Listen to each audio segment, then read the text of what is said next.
following is a presentation of Main Street Media, your source for news, sports, and information on Main Street in Middle Tennessee.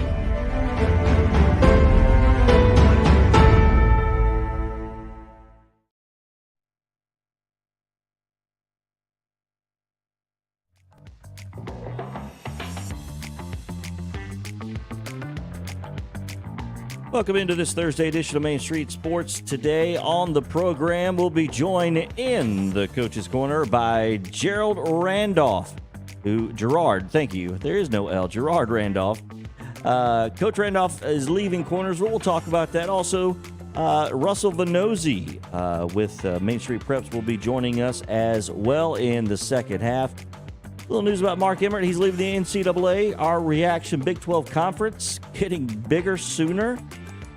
No pun intended there.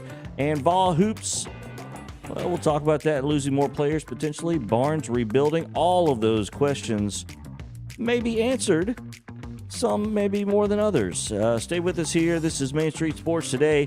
Now we go live to the Hall of Famer and Sports Writer of the Year somewhere in the southern half of the United States, and the Sundrop Kid from Alabama, Chris Yao. Here's Mo Patton and Chris.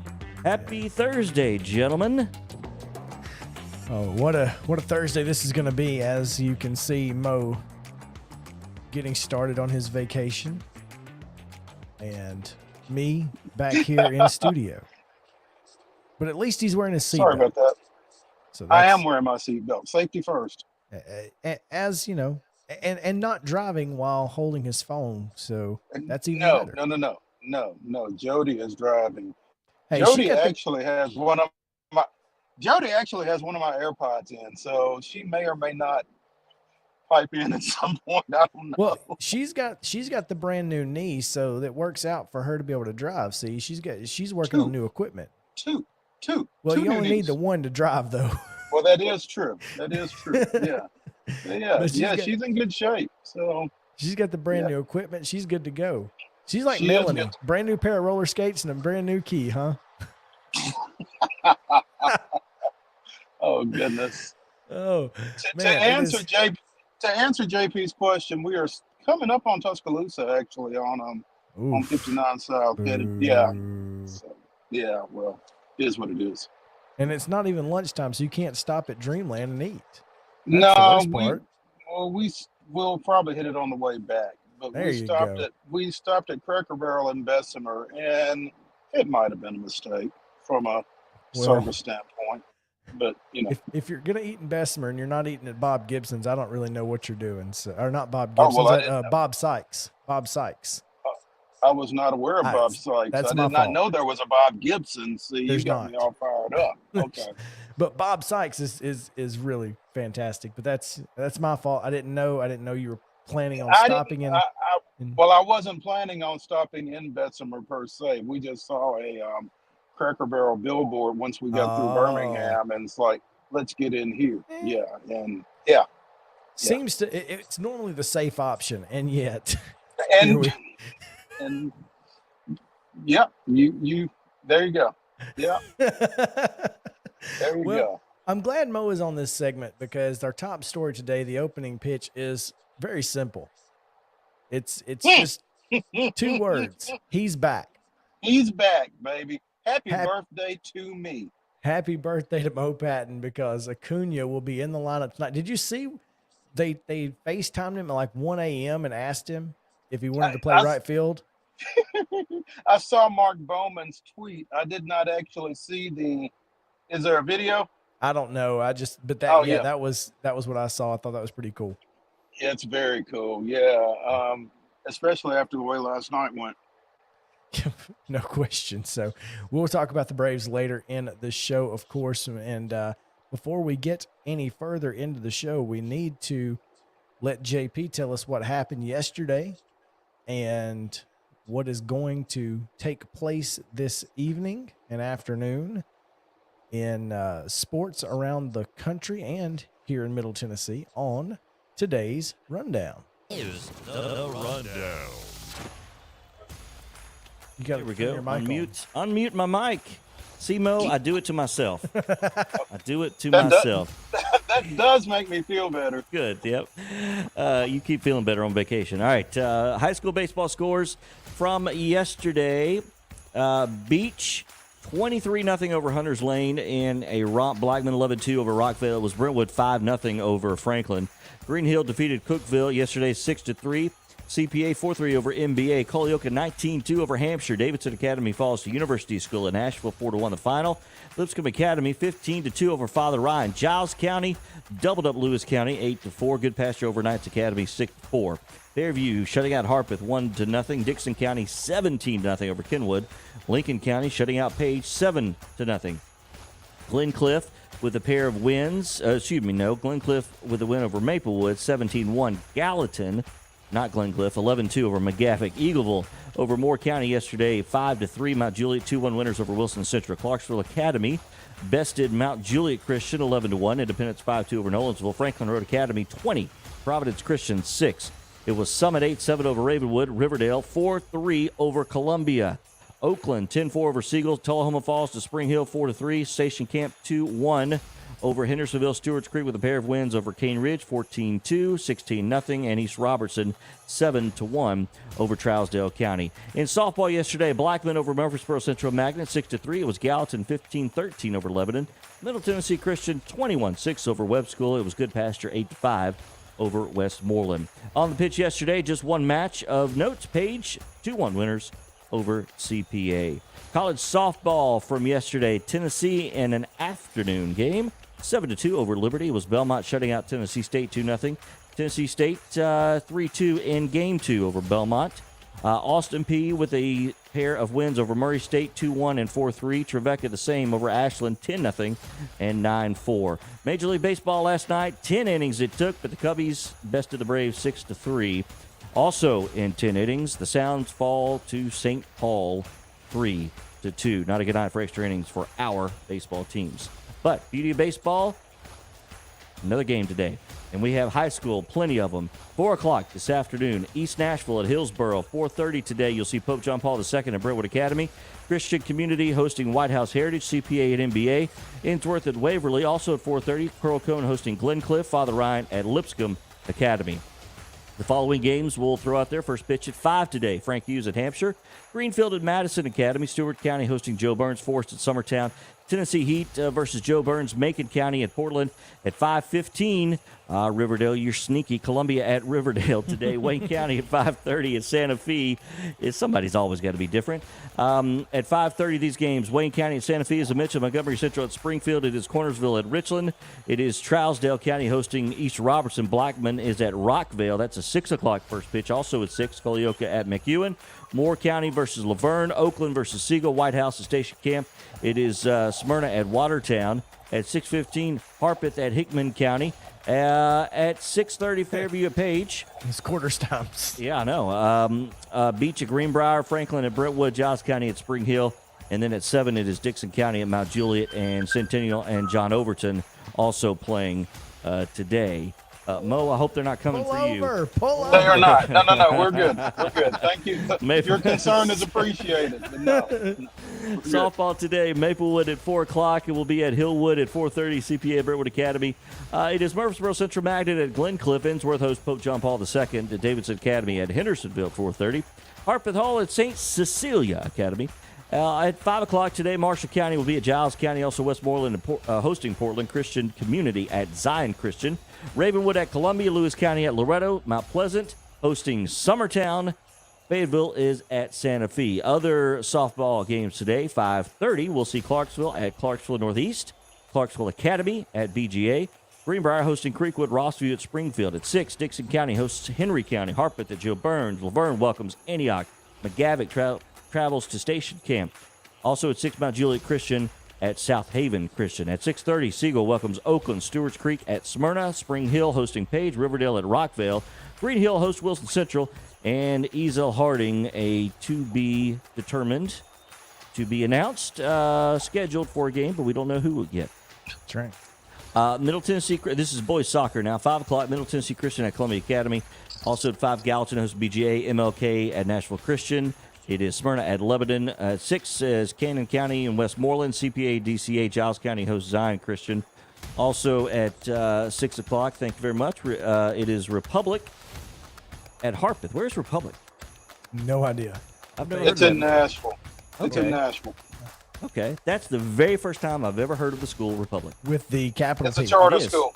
Okay, Yes. so fairly new. Okay, there you go. All right, Marshall County at Murfreesboro Central Magnet. It is Watertown and Jackson County. These still 6 o'clock. This one actually 6:30 now. Macon County and Springfield at 7. Maplewood at Hendersonville. Clarksville Northeast at Dixon County. Centennial hosts Fairview. Franklin at Columbia. Cookeville welcomes Mount Juliet, and Greenbrier and Portland will face off at some point today. NHL, the Preds in Denver to take on Colorado, 8 p.m. tonight. The Preds are in. No UC Saros, at least tonight or tomorrow, or the next 2 games. Correct. The Braves still playing the Cubs. Kyle Wright on the mound. 6:20 first pitch on Valley Sports South. They'll be taking on Smiley. Drew. Smiley. Sounds still in St. Paul. The Sounds will send Small to the mound versus Enriquez. And that is your Thursday rundown. Nope. One more. There we go. Presented by insert your business here. We have room. Hop on board. Back to you. Yeah, Ethan Smallmo, 2-0 with an 0.49 ERA. You remember what we were saying yesterday about Travis Demerit? Yeah. Ethan Small's trying to get out of here. Yeah, ain't no doubt. He is trying to find his way to the big club. So, No doubt. all right, let's take a quick break. When we come back, Gerard Randolph does join us, and we get a chance to talk to him about his new gig, and we'll also hand out some hardware. So stick around. Main Street Sports Day, presented by Mid-Tennessee Bone and Joint, will return right after this.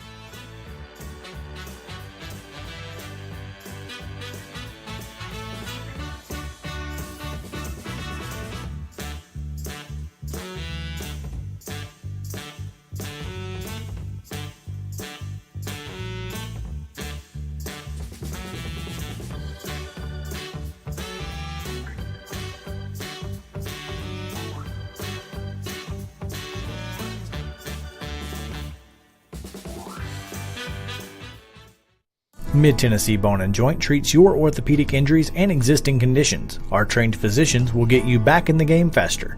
Contact us at 931-381-2663 or www.mtbj.net.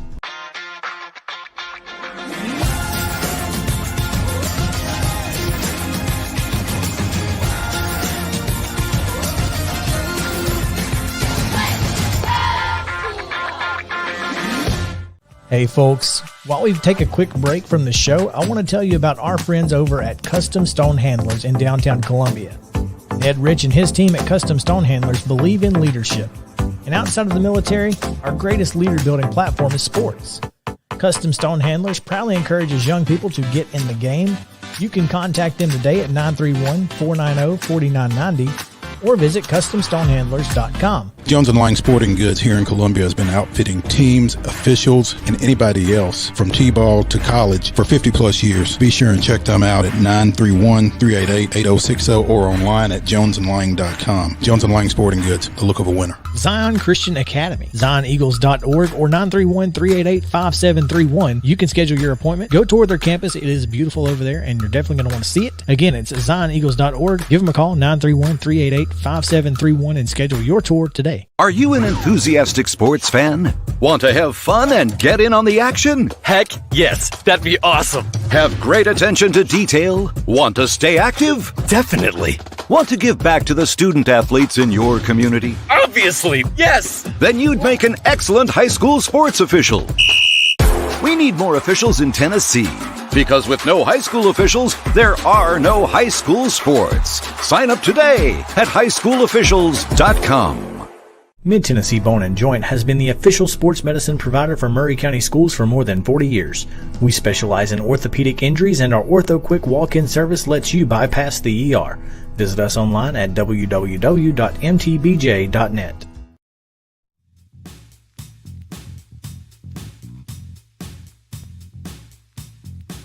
Welcome back into Main Street Sports Today, presented by Mid-Tennessee Bone and Joint. I'm Chris Yao. I'm in Columbia with JP. Mo is on the road, as you can see and kind of hear. It's a nice ambient noise. We'll take it. Mo, where you guys are headed to New Orleans, right? We are. To head out on a cruise, so that's We gonna be a are. lot of fun. I'm excited for you. I hope you will utilize that unlimited drink package that I know you got to its extent. We are gonna see just how unlimited is. You know. No, it's like when the Chinese it's buffets like, with the sign. Yeah, it's like that. It's like that all-you-can-eat buffet. At some point, they tell you that's all you can eat. Well, we're gonna see what unlimited is. So yeah. You're fixing the FAFO, huh? They're fixing too. Oh man, let's hop right in here too and hand out some hardware because we need to hand out our N2Win Life Team of the Week. That is N2Win Life, courtesy of Custom Stone Handlers, Ned, Rich, and the gang. This week, we go a little north to Williamson County as the Summit baseball team last week went 3-1. Took the series over Nolensville 2-1. Their lone loss was a 4-1 loss to Nolensville in game 2 of a 3-game series. They defeated the Knights 11-1 and 11-4 before knocking off Dixon County on Friday to close the week in a 2-1 decision. So Summit Baseball, the N2Win Life Team of the Week, presented by Custom Stone Handlers. This week's Mid-Tennessee Bone and Joint Player of the Week is Columbia Central's Brewer Wall, I believe. That is correct. Yeah, Brewer had four goals in 2 games last week. Yeah. Hello? You got it. Yeah, there? 4 goals, 2 games, including the hat trick in a comeback win over Ravenwood. It took me a minute to go find that information, so I'm glad you had it on hand. Hey, Alabama Huntsville signee as well. So big senior year for Brewer Wall. How about the Chargers? How about them Chargers? That's it. That is our Brewer Wall, the Mid-Tennessee Bone and Joint Player of the Week. All right, now we go to Coach's Corner, brought to you by From the Heart Cafe out in Chapel Hill, a staple in Marshall County, Mo, if you will. From the Heart Cafe is delicious if you're looking for a great burger, a great sandwich, a great meal of any kind, and the best desserts you can find anywhere. From the Heart Cafe in Chapel Hill is the place to be. Another staple, however, in Marshall County, Mo, is Gerard Randolph. And he is on Coach's Corner with us this week. Coach, how are you? I'm doing okay. How you guys doing? Doing well, we're doing fantastic. Appreciate you. Coach Rand. Hello? I think. Oh, yes, sir. Yes, sir. No problem. You're good. Mo is a little bit behind us. Have I got a little bit of a delay, Chris? Yeah, and that's okay. Gotcha. I'm gonna ahead, Chris. I'm gonna pause and I'm gonna let you. Yeah, I'm gonna pause and I'm gonna let you take this. Coach Randolph, again, thanks for joining us. Here we go. Hey, Coach. Appreciate it again. You taking some time with us, and got some news here in the last couple of days. Obviously, you are taking your career in another direction after 7 years down at Cornersville, heading over to the flagship of Marshall County. Going to join the coaching staff of the Tigers. Congrats, and just curious what prompted that, particularly here in mid-April. Thank you for having me on, Mo. Always a pleasure to speak with you. Bittersweet, man. Of course, I'm leaving Cornersville. Decided to go to Marshall County. I have a son, Jaden Randolph, who will be a junior this year for the Tigers, and Jaden kind of came on last year as a sophomore and started for them, and these last 2 years, Mo, I was didn't want to miss these last two with him, so that was the main reason for me making this decision and coming up and being a part of his last 2 years at Marshall County High School. Understandably so, Coach. Wanting to have that opportunity to coach your kid. It's a unique opportunity for not just for any coach to be able to coach their son in football and be able to do that for a couple of years is important for you, I know, and for this for these next 2 years. It's going to be a little bit different going from, being that decision maker to making suggestions again. Yeah. And it'll probably work out best that way. I can help coach and I can help coach and not have to worry about all the decisions that I've had to make and kind of enjoy Jaden's last 2 years, man. I tell you, I'll miss it greatly at Cornersville. They've been awesome to me, and we've had some really, really good times down in Cornersville, and a place I'll definitely miss. But I did this for Jaden. Did this for him to be with him, and the school system had a intriguing position there, graduation coach with. That'll kind of be a stepping stone. I'd like to get into administration one day. So kind of worked out that way, and I knew I would make this decision. Thought it may be next year, but with that position coming open, I was able to get that position and be able to come help with Jaden also.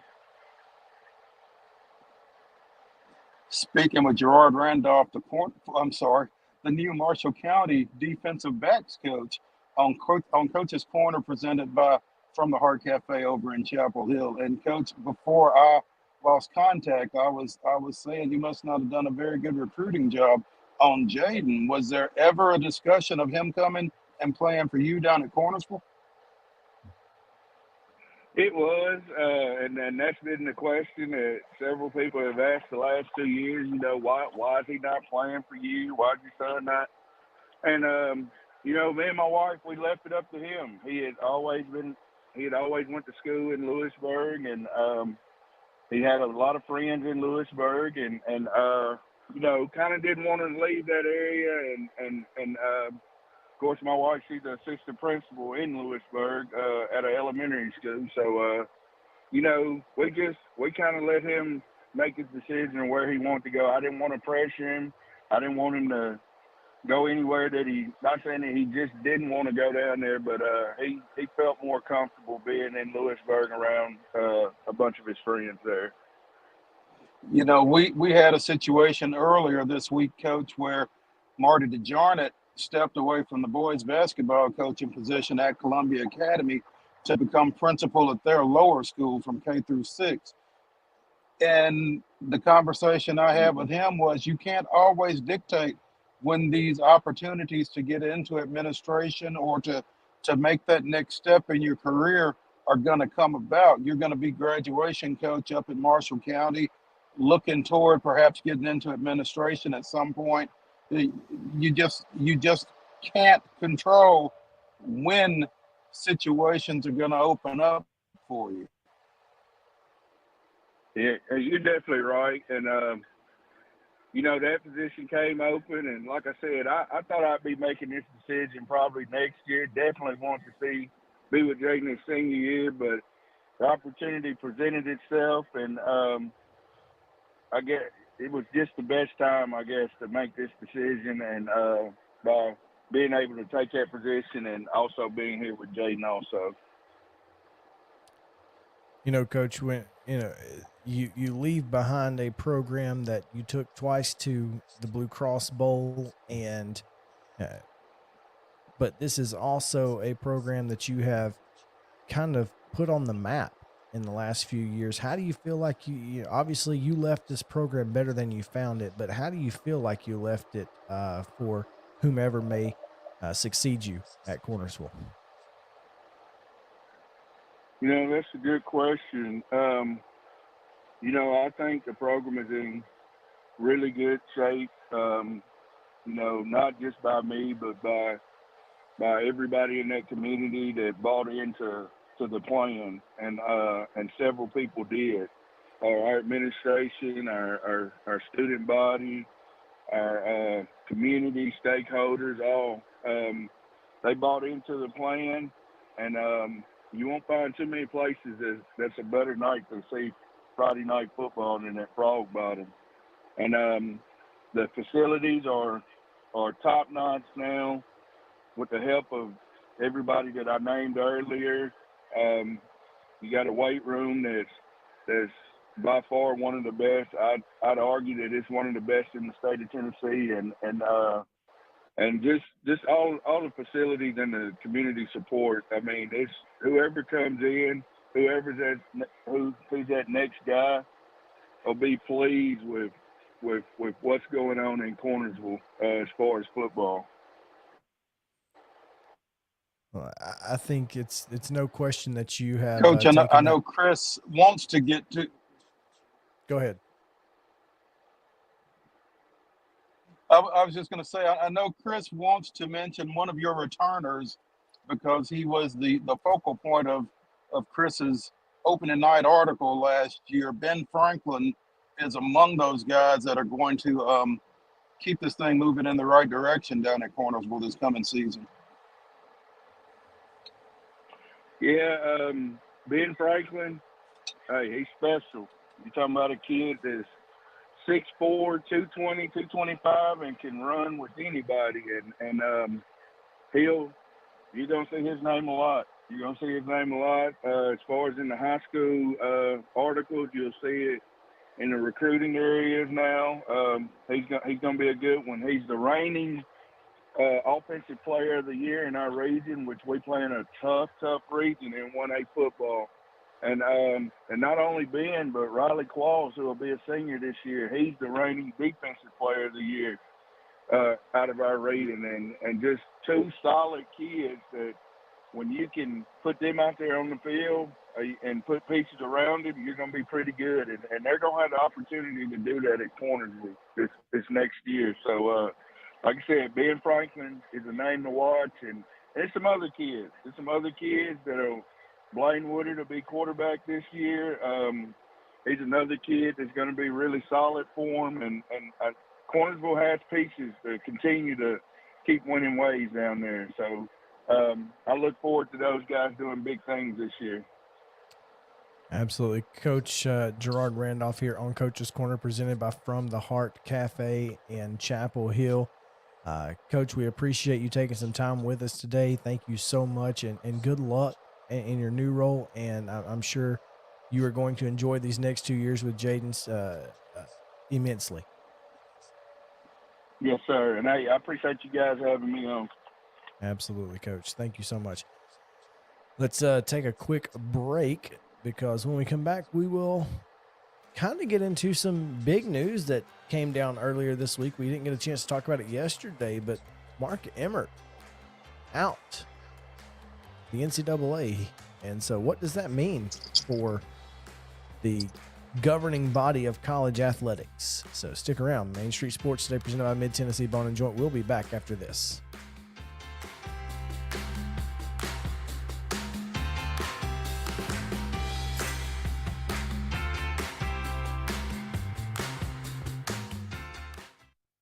Mid-Tennessee Bone and Joint treats your orthopedic injuries and existing conditions. Our trained physicians will get you back in the game faster. Contact us at 931-381-2663 or www.mtbj.net.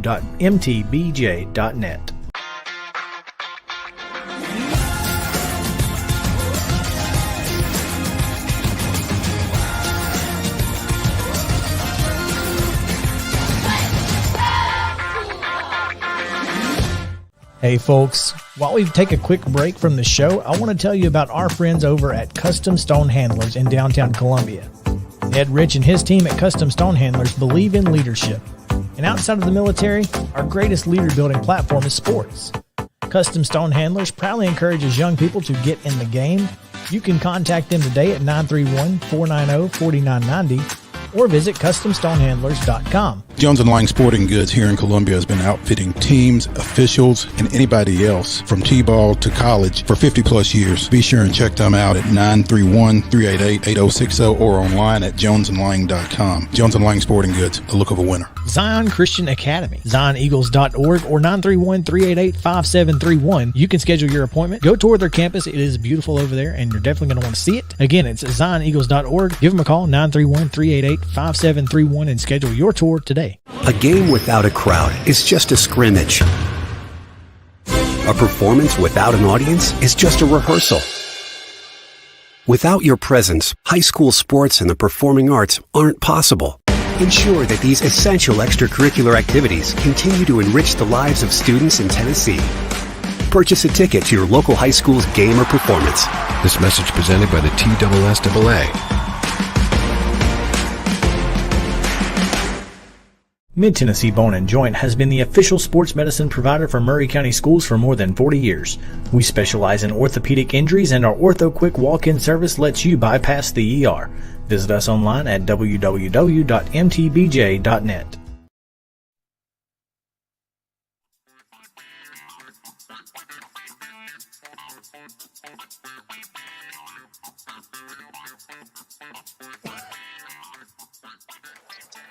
All right, welcome back into Main Street Sports today, presented by Mid-Tennessee Bone & Joint.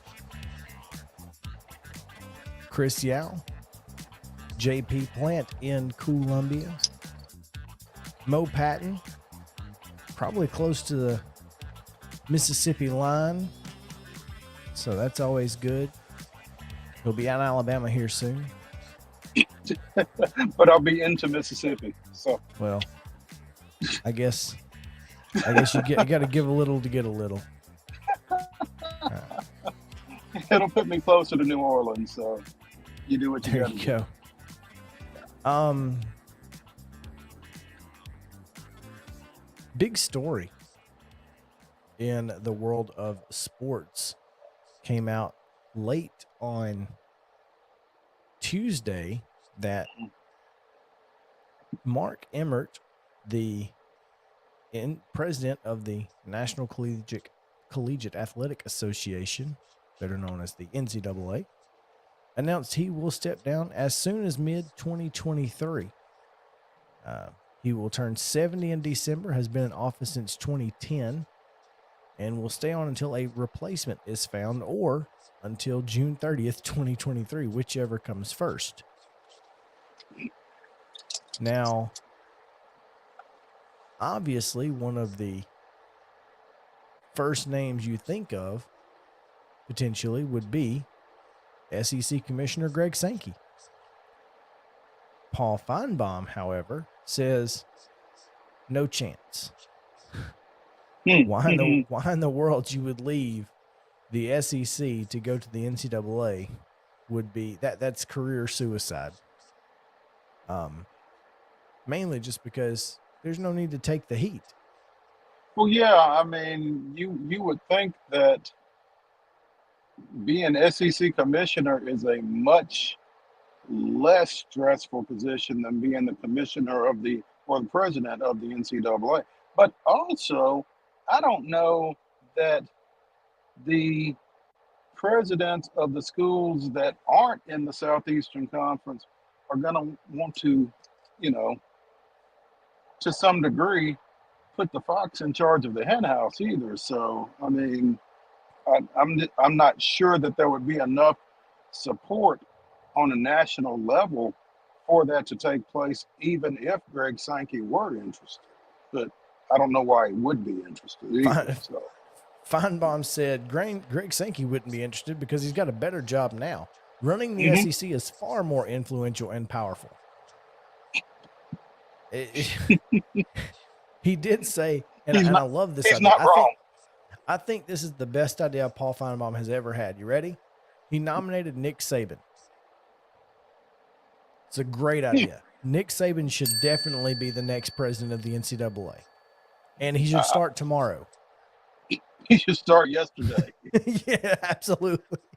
We found your replacement, Mark. Deuces. Yep. But seriously, that was, that was kind of a shock to me. I did not expect to see that news come down, Mo. And, of all the things that Emmert has been in charge of the NCAA during, of course, autonomy with the Power Fives and the new constitution and NIL, the transfer portal, targeting, just so many things that he is kind of, his entire tenure has just been marred by controversy after controversy. And it's kind of like another job here locally. I don't know who would want it. Yeah. COVID along with all that other stuff. But yeah, I think that, we kicked around a story from Sports Illustrated over the weekend about Matt Luke stepping off the Georgia football coaching staff, and there was an attempt made to try to tie these coaches leaving the profession to the transfer portal and NIL and that kind of thing, and the issues that those two developments are bringing about. I wonder if, the NCAA's ability to get their arms around those two issues in particular, or the lack of ability to get their arms around those two issues, didn't play a role in Emmert's decision as well. I can't see why it wouldn't. Let somebody else deal with this monster, because it is in fact a monster. The fact is that it's the biggest thing that's ever happened to college sports, and not just one, but both of them. Now, one of them was of the NCAA's choosing, the other was not. And I just feel like this is a very critical time for the NCAA if they want to survive this, because the Power Five conferences are circling. It's there's blood in the water.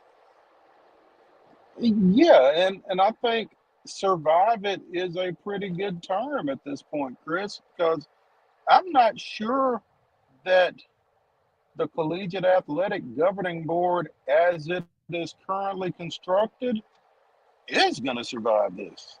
And maybe it shouldn't. There you go. Maybe it shouldn't. Absolutely. That's, to me, that's kind of the big thing is maybe this is the best time to start over and not necessarily tear it all down, but at least take a good hard look at everything that's going on and figure out how can we best make this work for everybody. And that's what the new Constitution's supposed to do, but I still don't think it touches everything and everybody. Yeah, because, what's good for Ohio State isn't good for Ohio University, for instance. And, you've just got so many different athletic departments involved that, maybe this isn't going to work for everybody. And that's not necessarily a bad thing if it doesn't. No, absolutely. One other topic I wanted to get to real quick.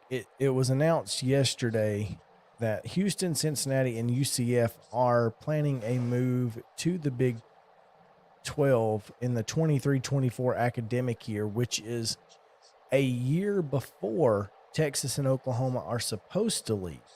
Now, I don't think that that's going to play out that way. I really feel like Houston, Cincinnati, and UCF coming in is certainly opening the door for Texas and Oklahoma to dip out a little earlier. BYU has also already announced that they will come in the 23-24 year as well. So the AAC getting not necessarily smaller, but with with the moving of teams from Conference USA to the AAC, there's going to be next year, you'll have, and to the Sun Belt for that matter, but you're going to have a lot of different weird conferences for the next 2 or 3 years that aren't going to be the same in 4 years. Mm-hmm. So you're going to have like this mixed grab bag of, oh yeah, they're a conference opponent this year, but don't get used to them because next year they're gone or whatever. So I fully expect that Oklahoma and Texas will also be in the SEC in 23-24. Hey, yeah, I mean, I don't think it would make sense otherwise. And I don't see any reason once Houston, Cincinnati, UCF, and BYU come in, really, I don't see what sense it makes to the Big 12 to hold Texas and Oklahoma. And if they're able to say in the end, hey, go on, get out of here, that's probably a feather in their cap as well. Exactly. I mean, we don't need you. Yeah. So it's certainly going to be worth keeping an eye on to see who announces the moves when and where, when the SEC announces their move, obviously, with Texas and Oklahoma. But right now, the AAC trio of UCF, Houston, and Cincinnati will be making their way to the Big 12 a little bit sooner than Oklahoma and Texas are supposed to get out. So we'll see what happens. It kind of threatens, Chris, to be a little bit of a Braves Freddie Freeman type situation. Could be who blinks first kind of thing. Absolutely. Well, and the AAC goes and gets Matt Olson before Freddie Freeman lands. Right. Yeah. So yeah, the AAC is growing sure. At least with a couple of Conference USA teams. So I know UAB's headed there. But I'm curious to see how that all ends up playing out in the end. It's going to be interesting to watch. All right, let's take a break. Halftime coming up. Got a big, unique show coming your way tomorrow morning at 7 a.m.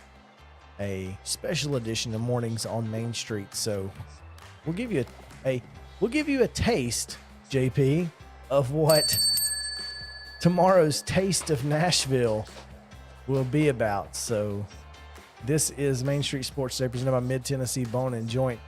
Stick around through this this promo here because you'll want to see what is coming up tomorrow at 7 a.m.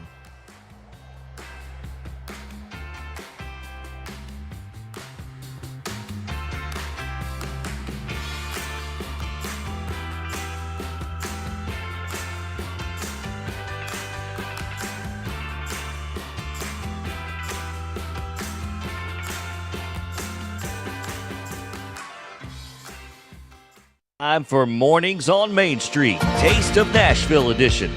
Taped in front of a live audience from Bar Lines inside the beautiful Omni Nashville Hotel. Featured guests include Grand Ole Opry star Jeannie Seeley. Find it's a crush when it don't turn out like it should. An interesting thing, May 28th of this year, it'll be 56 years exactly to the date that I made my debut on the Opry. Jeannie Seeley here for the Decca show, it was Decca Records back then, and he's looking at the badge and he's looking at me.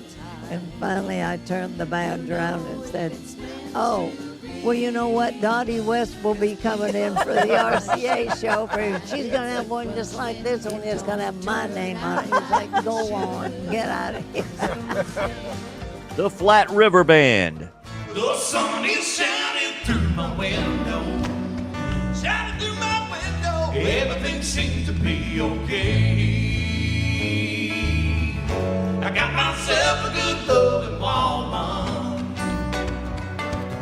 She makes those dark clouds go away.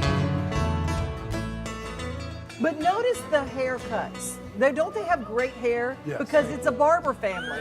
I mean, they got the barbering going on. Our dad's got a barber shop west of town here, 7 Chair Shop, and we try to whittle around on each other's hair once in a while.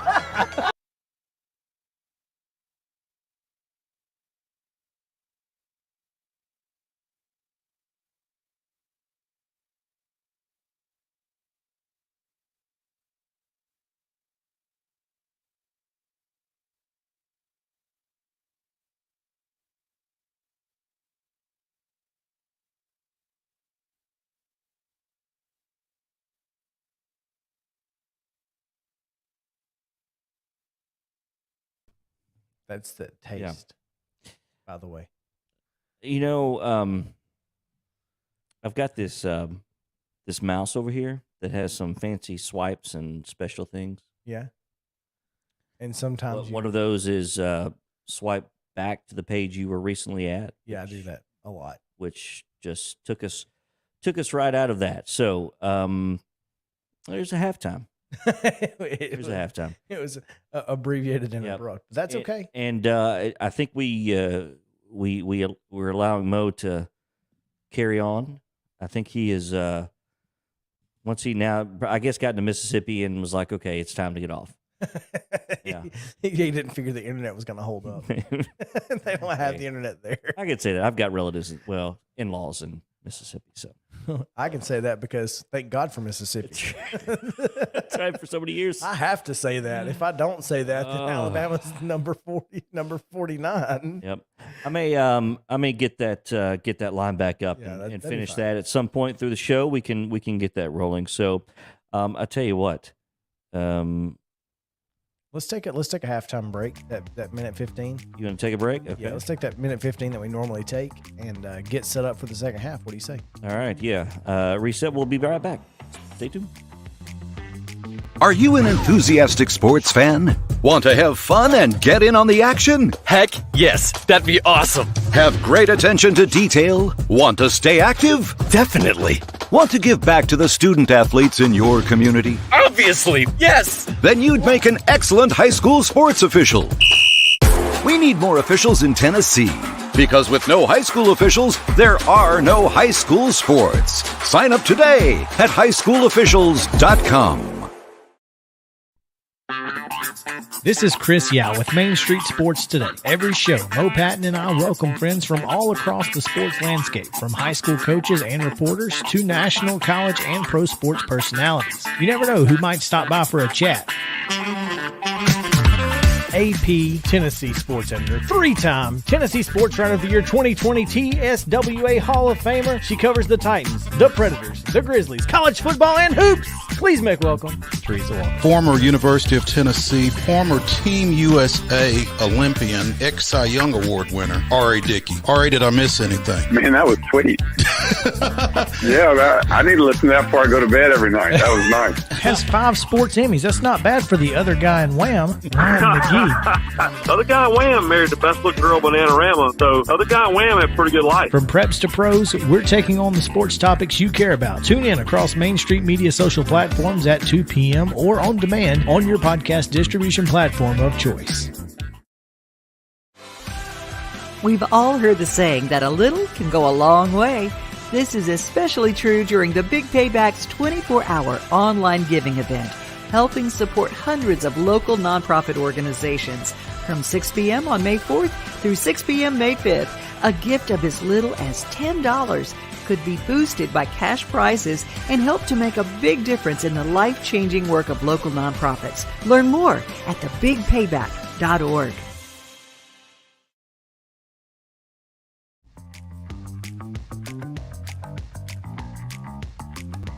All right, second half.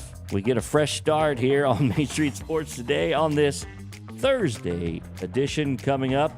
We will talk, of course, the Braves as we do each and every day at this time. Also, Russell Vannozzi will be joining us from Main Street Preps as he had a nice article on MainStreetPreps.com about mid-state draftees or potential draftees. So he'll be joining us for a little action on that. Plus, a little random grab bag in honor of Mo somewhere in Alabama or Mississippi. We'll have a grab bag in our final segment today, so stay tuned.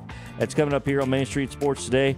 I will toss it across the room back to the Sundrop Kid from Alabama, Mr. Chris Yao. Welcome back in on this beautiful Thursday, JP. It was 40. Nice. It was 45 degrees when I left the house this morning.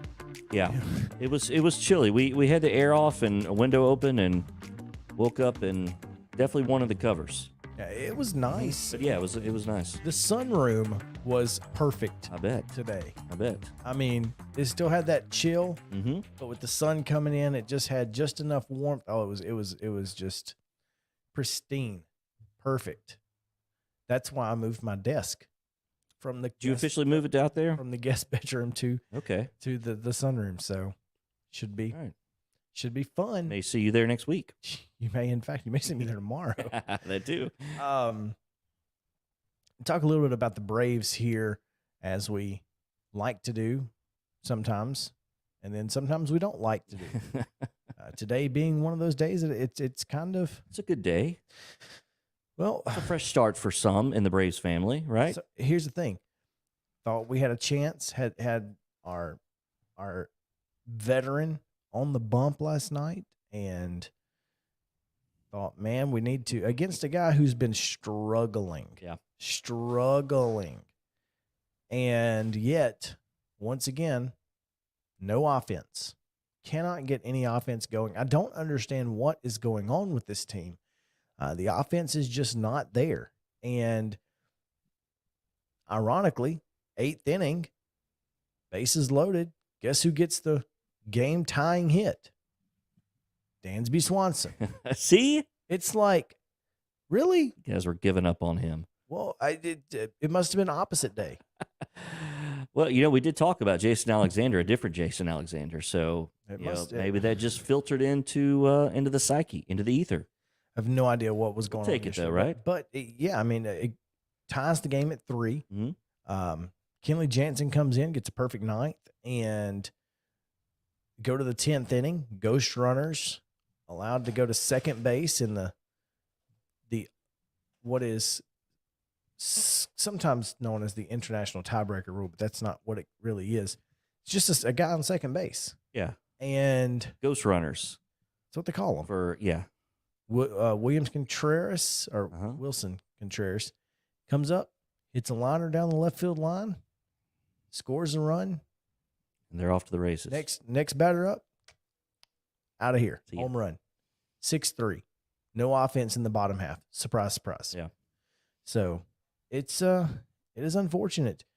The Braves have just every time they've had a chance to take advantage of their situation, they simply cannot.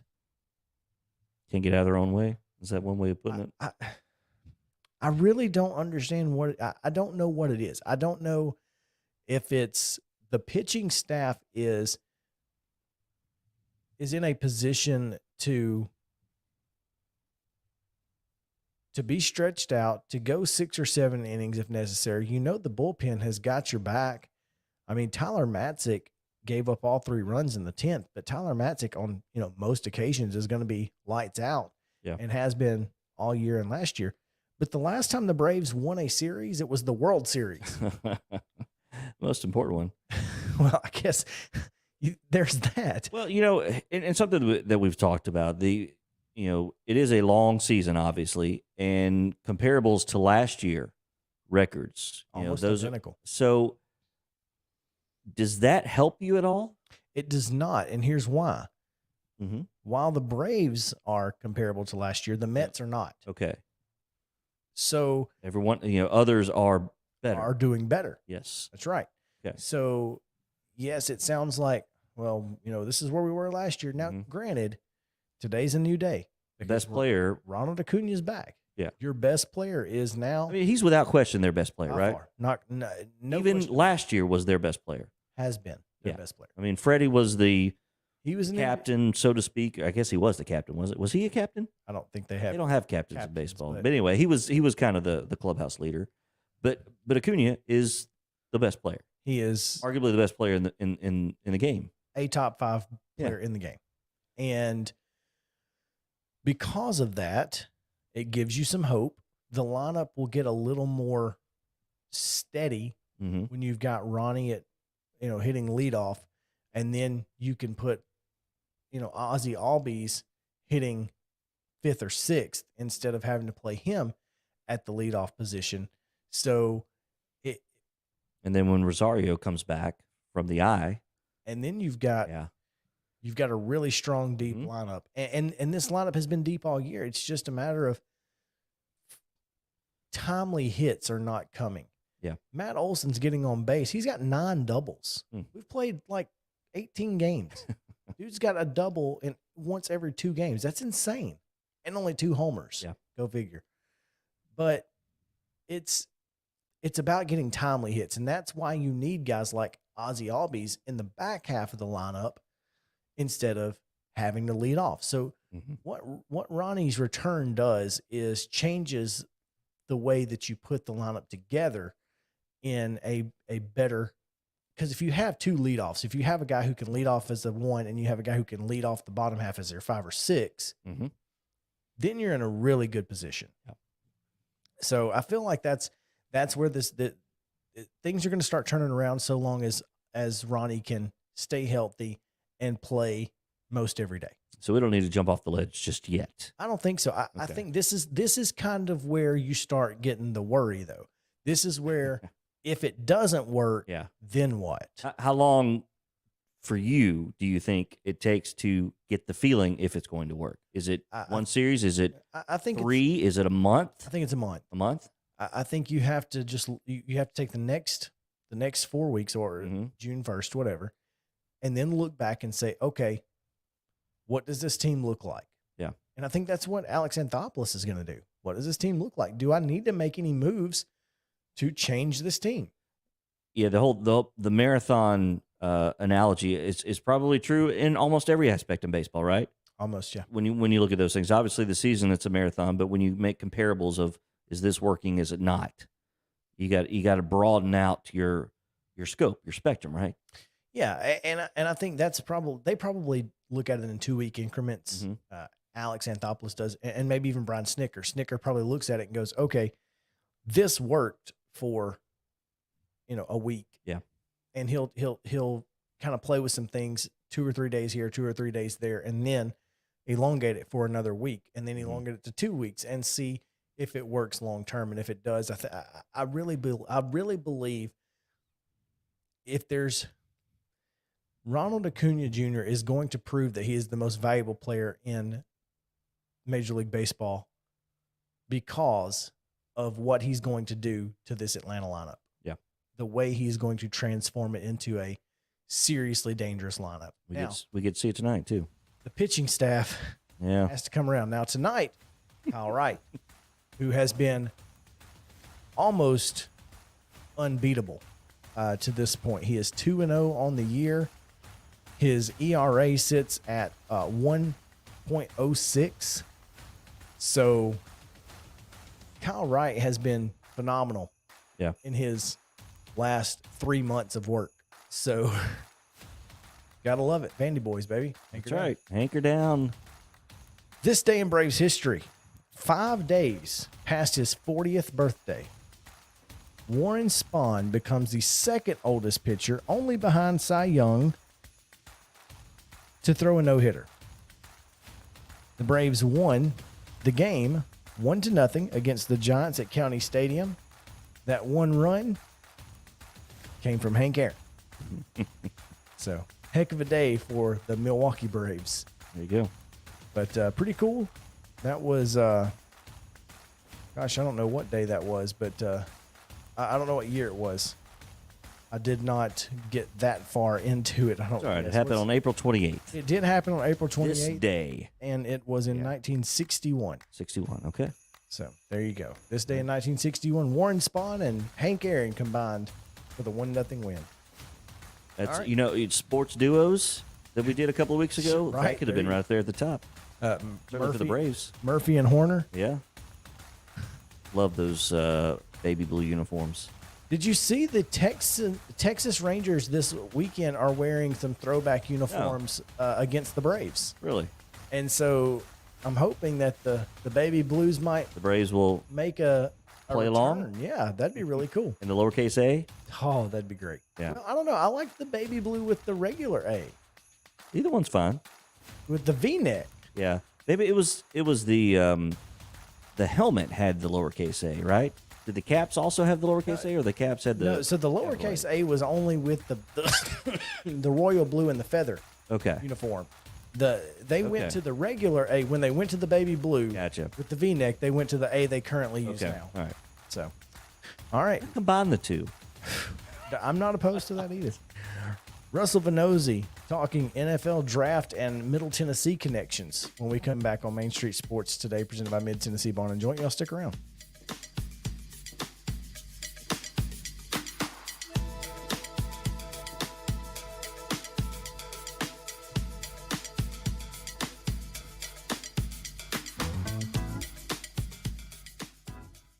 Mid-Tennessee Bone and Joint treats your orthopedic injuries and existing conditions. Our trained physicians will get you back in the game faster. Contact us at 931-381-2663 or www.mtbj.net.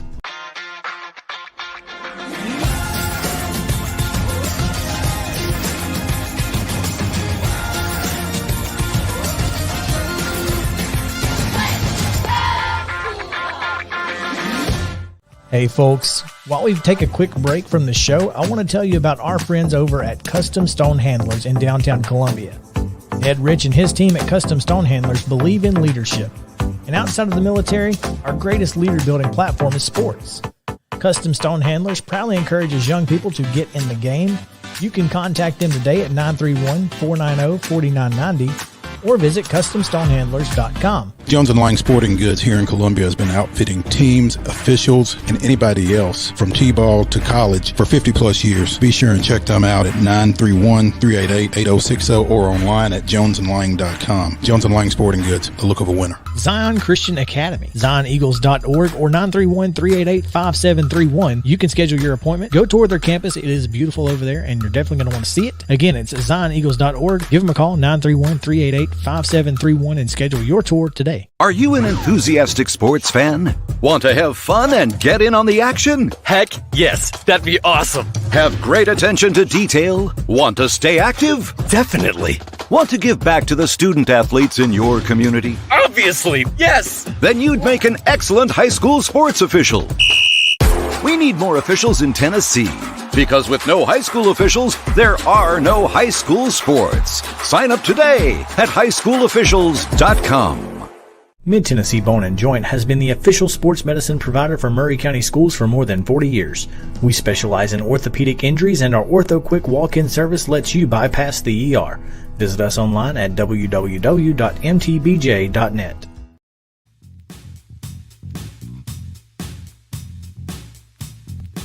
Welcome back into Main Street Sports Today, presented by Mid-Tennessee Bone and Joint. Chris Yao here in Columbia, alongside JP Plant at JPPSec on Twitter. You can find me at Chris Yao 14. You can follow us at MS_Sports Today. Watch the show live on Twitter. You can watch the show live on any of our Main Street Property Facebook pages, as well as Twitch, twitch.tv. Go check us out. Of course, it's at MS_Sports Today. So, Twitch. That's right. Something new for us. I have a Twitch. Well, it's from when your dad hit you when exactly. My dad has a Twitch and you're driving. Punches me in the face. Yeah. It's no fun. It's not fun at all. NFL draft tonight. Yes, it is. It's 7:00. Sure. Yeah. I'm pretty sure it's 7:00 on ESPN. 7 or 6, maybe 7 Eastern. I think it's 8:00 Eastern. 8 Eastern. Yeah. Okay. It's going to be 8 Eastern tonight, and out in Vegas. It is out in Vegas, which means 7:00 their time. No, they're 6:00 their time. 6:00. Yeah. Sorry, that's what I mean. They're Mountain. I believe they're Mountain. They is that right? Yes, they are. They're This not is Mountain. They're not Pacific. No, they're not Or Pacific. specific. They're none of those things. Yeah, coverage at 8:00 tonight on ESPN for first round. Tomorrow, 7 p.m. Eastern for rounds 2 and 3, and then Saturday at noon Eastern, 11:00 here locally for rounds 4 through 7, where you really want to watch if you're a Titans fan, because that's where the money is made. There you go. For J-Rob. So, yep. All right.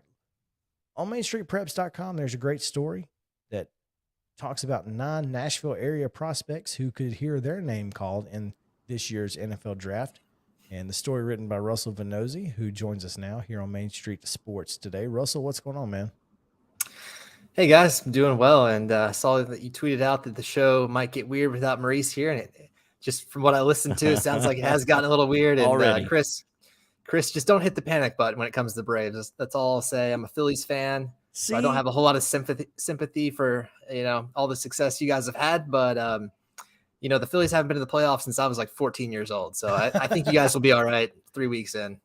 We'll see. Well, the good news, Russell, is that you're not that old, so that doesn't mean it's that long ago. Right. It was 14. still over So a decade ago, though. if I was saying since I was 14, that'd be a different story. Yeah. But with you, you're okay, Russell. You're okay. Yeah. Just been a long decade plus, but that's okay. Yeah. Let's talk some NFL draft. I bet it has. I mean, truly, and I have some friends who are Phillies fans, and it's just like, back when, I guess it was about 10 or 12 years ago when they had their big run, and boy, I used to get ribbed all the time, and I hated it. Gosh, I hated the Phillies. Anyway, you had a great story, man, and when I say, I mean, I guess it's not really a story. It's a list, but you did a great job compiling a list of 9 great players from the Nashville area who spent their time playing high school ball here in Middle Tennessee. And several of these guys have a real shot at hearing their name called over the next 3 days in the NFL draft. Who among these 9 names do you think is the most likely to hear their name in the first day or second day? Well, Chris, there's not a Jalen Ramsey or a Derek Barnett. There's not necessarily a surefire guy from this area like there has been in some of the past drafts. But I think looking at that list of those 9 guys right there, I think you got to start with Alontae Taylor, the cornerback from Tennessee. He had a great career there after prepping at Coffee County. And he is projected as the highest of all those guys, kind of probably a mid-round pick.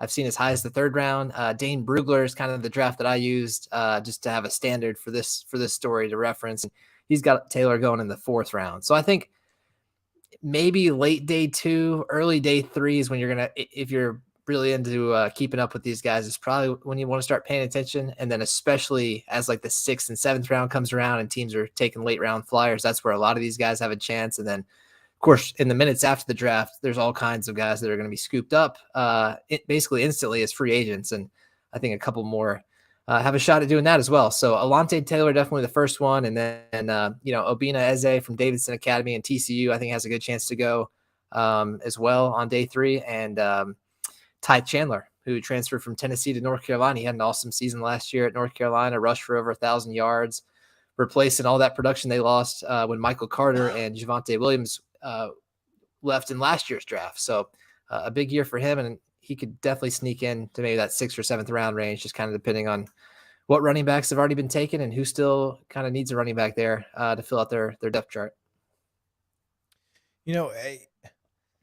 With the success of Tennessee grads at running back in the NFL, Alvin Kamara and the one-time wide receiver Cordero Patterson, that's it.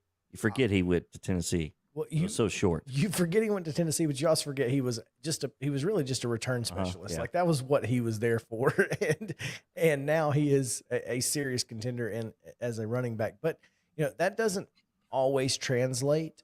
But there are some places, you hear about quarterback U, wide receiver U, or whatever. There are some places that just consistently churn out great players at certain positions, and Ty Chandler could be a steal for somebody if he is able to, kind of live up to those expectations. Yeah, sure. I mean, he already filled some big shoes. I mean, this year it's got to be kind of intimidating to come in and, Michael Carter and Javonte Williams right away were immediate contributors for their teams. Carter with the Jets and Williams with the Broncos.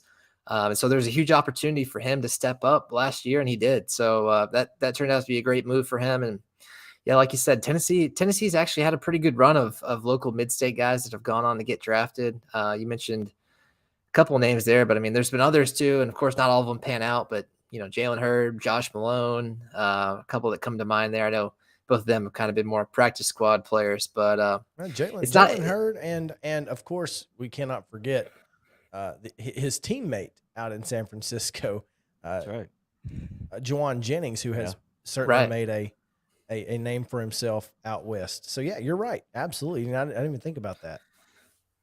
Yeah, Juwan Jennings. If Jalen Hurd had found a way to stay healthy, I really think he could have been a star there for the 49ers. But Jennings is taking advantage of that, so good for him. And I do think a lot of these guys will probably end up on practice squads. But getting paid $10,000-$15,000 a week. Definitely not a bad life there to get you started first couple of years out of college. Yeah, one name that just jumps out at me is Master Teague. Yeah. And you know, it's a great name for a football player. It's a great name, right? Russell, I mean, that's got to be on one of your all-time top names, right? Oh, but just excellent name, yeah. But you know, this is another running back heavy school in Ohio State who's turned out some great ones, and another guy who could be a steal. This guy, he nearly ran for 2,000 career rushing yards, had 17 touchdowns, and split. He had to split a lot of time, but at Ohio State and at running back, that's kind of what you expect because they have so many great ones, right? Nobody really ever takes that role and just runs with it every single down. So Master Teague is a guy who could certainly see his draft status improve because he doesn't have as much wear and tear as maybe some other running backs. Yeah, definitely. I saw that mentioned in a couple of the scouting reports on him that he's still got some tread on the tires there. And I guess with him and really with any of these guys that are kind of borderline prospects, not necessarily the top level of talents, I think so much of it is just about staying healthy, being healthy, being able to pass the physical so you can sign your contract. And I know he struggled with injuries throughout his college career, and that was something that kind of hindered him at Ohio State. But yeah, you're right, Chris. I mean, when you look at who he split carries with, J.K. Dobbins, of course, went on to the Ravens. Trey Sermon now with the 49ers. Travion Henderson, still in college, but he had an excellent season last year at Ohio State. I mean, that's some pretty tough names to kind of work your way into the rotation there. So for him to still have come out with, like you said, almost 2,000 yards, he could be one of these late round guys that gets into a camp and finds a way on the field. And most of what I've seen for him is maybe there's some mock drafts that have him kind of in the 7th round, 6th, 7th round, but it seems like most people have him as a priority free agent. But yeah, if you're looking for running back help after the draft, I think that'd be a great name there. Of course, of Blackman High School there, Master Teague. Yeah, no question. And talking about that competition, it might be easier to some degree to get on a roster in the NFL than to get playing time at Ohio State. I mean, it's. Yeah. I mean, I know that's kind of it's hyperbole just a little bit, but when you think about it, trying to get into that mix, if you can just make a team because the roster's so smaller in the NFL, 53 man ultimately, right. as opposed to 80 or sometimes 100, depending on where you are. And Russell, I want to kind of broaden out the idea of recruiting in the mid-state and the talent that has come, obviously, since the Titans have gotten here, and we're seeing that kind of first generation kind of come to fruition with all the names that we've been talking about. In your time of covering this, how have you seen the recruiting and the talent pool grow in the mid-state as it relates to the NFL product? Yeah, I think definitely, JP, you're onto something there with the with the arrival of the Titans. That was obviously a boon for football, professional football here, and also the population growth. I mean, we've all seen it. You can see it in the traffic. You can see it in the numbers that come out every year. Just how many people are moving to Nashville. Wish some of them would go home so that we could get around and with a little more ease. But that's neither here nor there. But yeah, with that definitely comes more talent. And you've got people moving in from all over the place. We see it every year. Guys moving in from Texas, California. Maybe their parents came here for a job. Maybe they just wanted to move somewhere with some warmer weather so they can train year round outside. All kinds of different reasons. But because of that, you're right. When I was a kid growing up, I went to Station Camp High School, and I was there while Josh Malone was there. Jalen Hurd was over at Beach. I mean, that was kind of that first wave, I guess, kind of there about 10 years ago or so, where you're like, wow, there's some real future NFL players every year, basically graduating high school from this area. And I know there's been plenty of names that have come through over time here, but it definitely seems like the depth is there now to the point where, this year we've got almost 10 guys on this list that I put out that, have a shot of getting signed. So definitely, I think you're onto something there, JP, and the talent level has skyrocketed, and it's going to continue to do so because now, with all these good players being here, it's also been an attractive place for coaches and trainers to kind of set up shop and to open a facility or, Lipscomb Academy. We've seen all kinds of guys come through there, and NFL players and tight end D1 training. D1 training. Yeah. I mean, there's so many NFL players that just want to come hang out here in the off season and work out and rub elbows with the college and high school players from around here. So I think all of that is only going to help the scene here, and we're probably only going to end up with more Nashville area guys in the NFL in the years to come. Yeah, I think it's definitely only going to grow, and especially with news this week of people like Marcel Reed committing to Ole Miss. You've got talent like that, and there are several others that I know you're following right now of getting into that college that, it appears, guys, that all of, people like that, like Kenny Minchie and so many others, the Way Twins, obviously, from Summit now going to Kentucky. I mean, all of these players feel like they have pro prospects. Well, it used to be that you went to Memphis or Tennessee or, depending on the level that you were at as a player.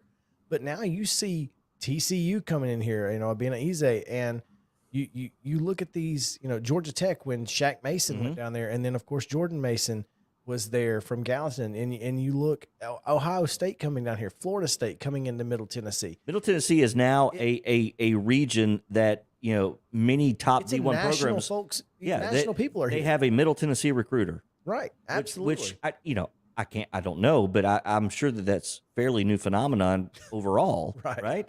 I mean, somebody like Ohio State probably has a Middle Tennessee recruiter that is not much larger than Middle Tennessee, and maybe a little Kentucky as well. But I'm sure in the past people just kind of flew over Tennessee a little bit. You might cherry pick, somebody from Nashville, But it's a huge change, and it's all kind of feeding off of each other. But some really enticing prospects that are about to go to college that I think, as I mentioned, have that NFL prospect as well. Yeah, I mean, if look no further than this year's quarterback class that's coming out. Well, I should say 2023. The national area's got 3 guys in the top 20: Marcel Reed, Kenny Minchie, Chris Parson. They're all going to be major Division I quarterbacks. 3 in the top 20 in the country. Yep. And you see California, Texas, you expect that, Florida, but then all of a sudden you got 3 guys from Tennessee right there in that quarterback class. So, and not just Tennessee, you're on Middle Tennessee. Yeah. That's what's crazy. I mean, you're not even talking about guys from Memphis or, or Chattanooga or Knoxville. You're just talking about Nashville and Nashville area. That's insane. Man. Yeah, I think it's pretty clear that all these Power 5 programs anywhere on this half of the U.S. or even in other places, they've had to make Nashville a priority because there's so much talent here. It's not to the level of Atlanta and Georgia and all that, but I think if you're USC or Oregon and you're coming to this side of the states to look at somebody in Atlanta, you're probably coming to Nashville too to make the most of that trip. Yeah, no question. Absolutely. Russell Vannozzi of Main Street Preps here. You can find that story at mainstreetpreps.com. It's worth the small price you have to pay to be able to read said story.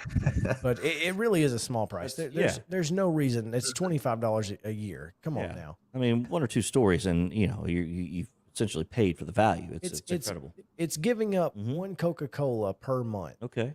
I mean, come on. Yeah, or in your case, 1 sun drop. 1 sun drop per month. It's worth it. Russell, what's your guilty sugar drink? Oh man. Or do you have one? I don't. Russell looks like a guy that doesn't have one.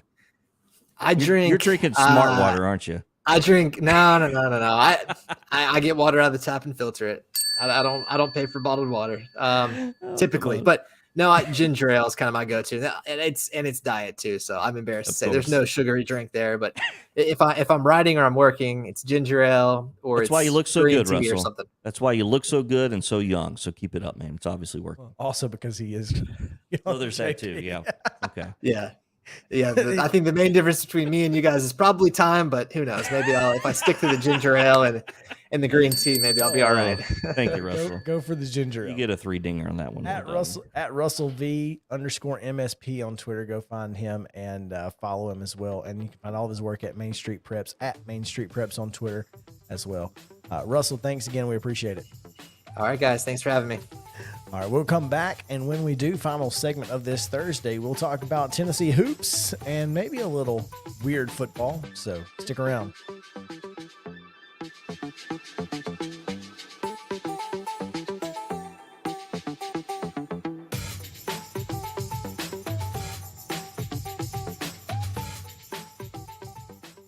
Time for Mornings on Main Street, Taste of Nashville edition. taped in front of a live audience from Bar Lines inside the beautiful Omni Nashville Hotel. Featured guests include Grand Ole Opry star Jeannie Seeley. Find it's a crush when it don't turn out like it should. An interesting thing, May 28th of this year, it'll be 56 years exactly to the date that I made my debut on the Opry. Jeannie Seeley here for the Decca show, it was Decca Records back then, and he's looking at the badge and he's looking at me. And finally I turned the badge around and said, oh, well, you know what? Dottie West will be coming in for the RCA show.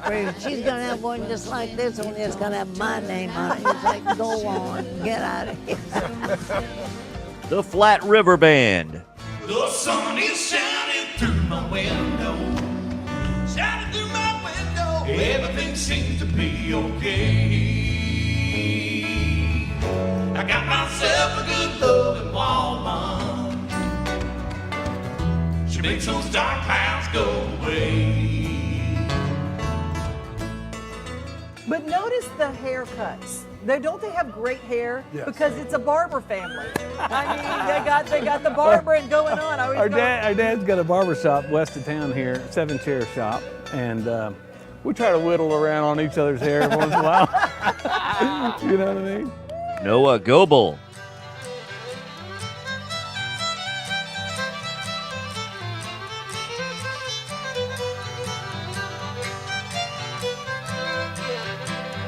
About 4, I guess. About 4. I can barely program my phone. What do you play? Fiddle, mandolin, guitar, and banjo. Which one do you like the best? Fiddle. Fiddle. It's Mornings on Main Street, Taste of Nashville edition, with your hosts Joe Dubin and Devin O'Day.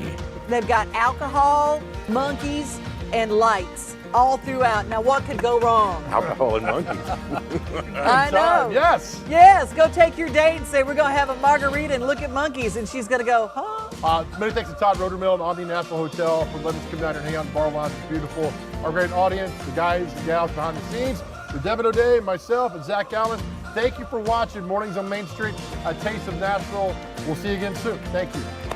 It's Mornings on Main Street, Taste of Nashville edition, launching this Friday, May 2nd at 7 a.m. Tune in to your favorite Main Street Media social channel.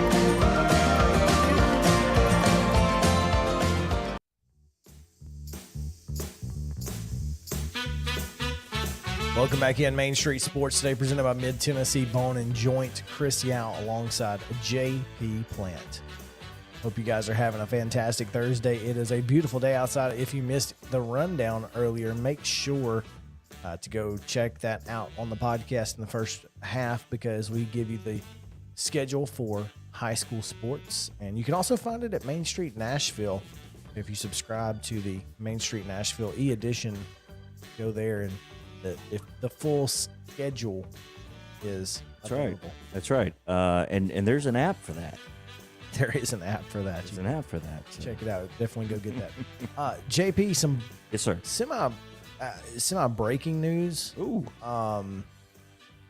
We'll get to UT hoops here in just a second, but Alex Doherty of A to Z Sports is reporting that a league source in close contact with the Nashville Predators has told A to Z Sports that UC Soros has suffered a high ankle sprain and would be out for 4 to 6 weeks. That is not good, obviously. Captain Obvious over here. Chaos Captain Obvious. Yeah, we were there, and I don't recall a spot where it's all hurting. We were listening to the post game on radio, and they mentioned that how Gill saw something and said, he may have tweaked something there, but he came off so abrupt. It was a timeout. We didn't even know. Yeah, it was a timeout, and he goes over and is stretching. And I thought, that's interesting. He's going over. I was like, they're going on the power play, but wait a second. Now he wouldn't be. It's not a delayed penalty, so he wouldn't have.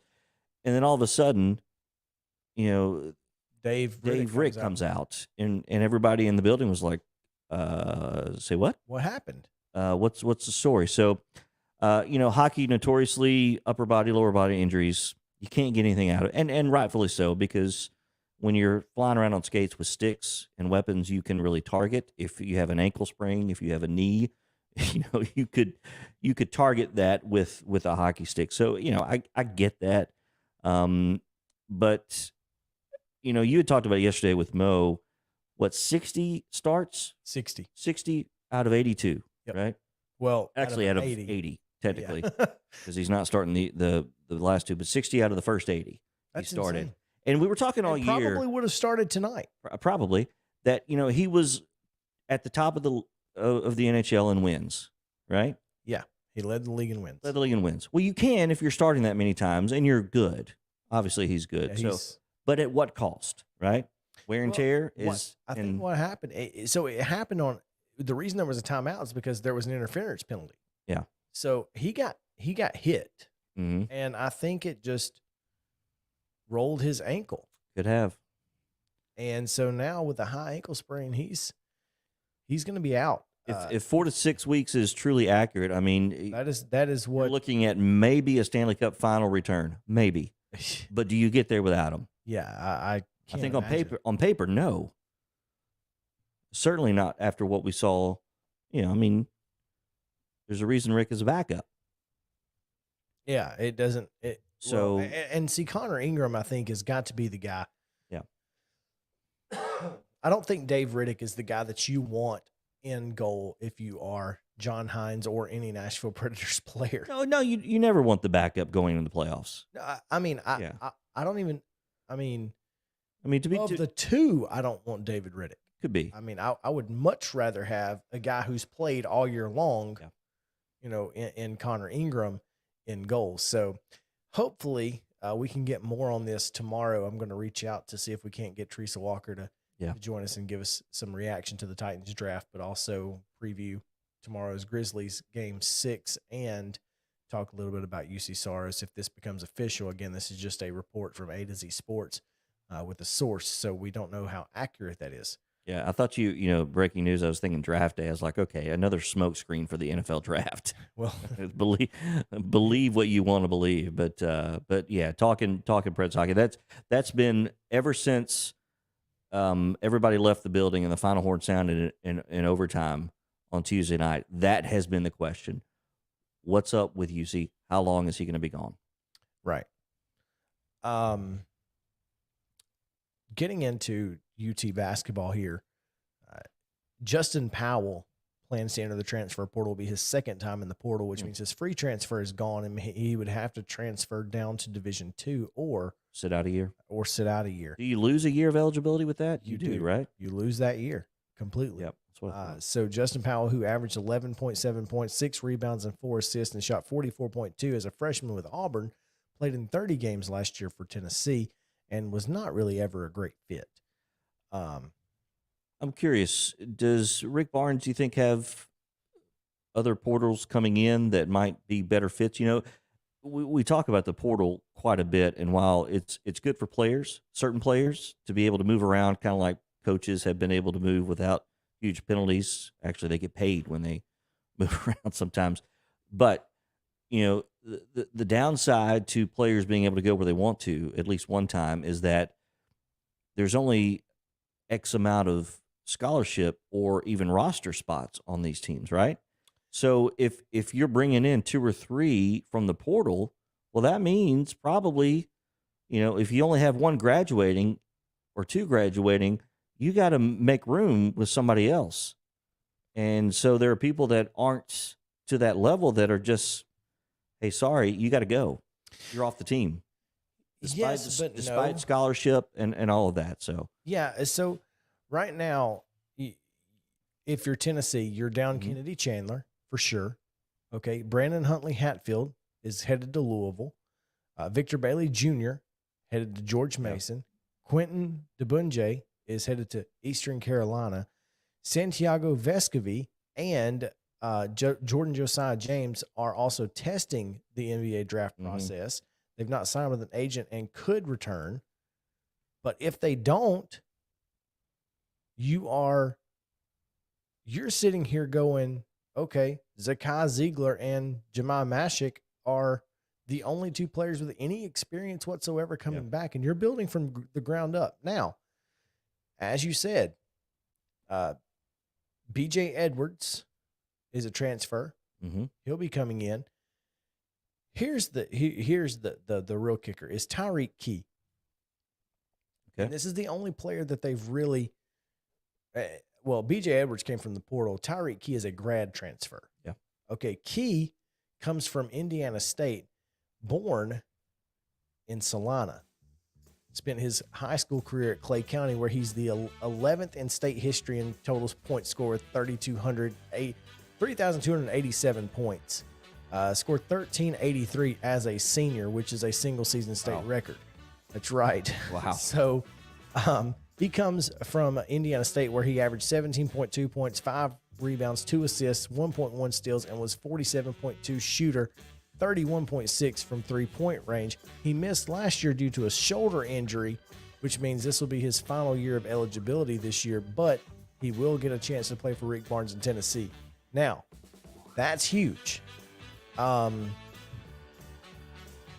But if you don't get Jordan Josiah James and Vescovy back, and you still have no size, everybody you have is a guard. Yeah. I mean, what are we going to do? Go out there and play Oscar Tshiebwe with 5 guards? He's going to have to go look at the transfer portal. You're going to have to go shopping. Got to find somebody with some size. Go shopping. Anyway, that's Rick Barnes has his work cut out for him. Yeah. Is all I'm saying. I think he's proven that he can maintain a certain level of competitiveness, and I have, I believe he'll do it again. I don't have any question of that. I think if he doesn't, will be the exception. If they are just, as you like to say, trash can juice I don't next think year, that's going to happen. But I don't think that'll be the case. They'll be competitive. They'll overachieve. They'll be picked in the bottom half of the SEC next year, and somehow finish in the top 3. Yeah. Go figure. Why you love Rick Barnes. And then go out in the first round of the NCAA. And go out in the first round of the NCAA. That's right.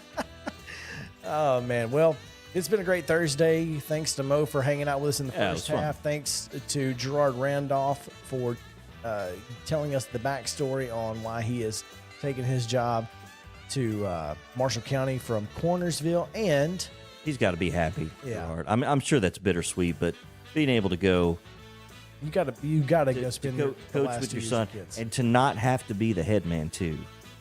You get to really enjoy it. Yeah, you get to smell the flowers. I'm excited for him. Smell the grass on that.